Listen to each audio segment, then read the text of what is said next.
Hi friends, welcome to Anulogs. ఇదిగోనండి, ఇవి యాలుక్కాయలండి. ఏందా యాలుక్కాయలు చూపిస్తున్నాను అనుకోపాకండి.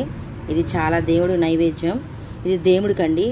తిరుమల దేవస్థానంలోకి మన వరాహ స్వామి దర్శనానికి వెళ్ళేటప్పుడు ఐగ్రీవ స్వామి అని ఒక స్వామి ఉంటారు. ఆ స్వామికి 108 యాలుక్కాయల దండ వేస్తే చాలా మంచిదండి. ఇవి నైవేద్యంగా తీసుకుంటారు. ఇది దేనికి ఇలా గుచ్చాలి అని మీరు అడుగుతారేమో నేను ముందే చెప్తున్నాను. ఇలా యాలుక్కాయ దండలు ఇలా గుచ్చితే వ్యాపారంగా అభివృద్ధి అవుతుందండి. అప్పుల బాధలు తీరుతాయి. పిల్లల ఎడ్యుకేషన్ బాగుంటుంది. ఇల్లు కొనుక్కోవాలన్న వాళ్ళు ఎలాంటి సమస్య ఉన్నా సరేనండి, దేవుడికి అనుకొని ఇలా వెళ్ళినప్పుడు తప్పకుండా వెయ్యండి. ప్లస్ నాకు ఇంకా టైం ఉంది, వెళ్ళాలి. కానీ మా ఫ్రెండ్ వాళ్ళు వెళ్తుంటే వాళ్ళకి నేను గుచ్చిస్తానని చెప్పాను. ఇలా గుచ్చానమాట. 2 దండలు గుచ్చి ఇచ్చాను.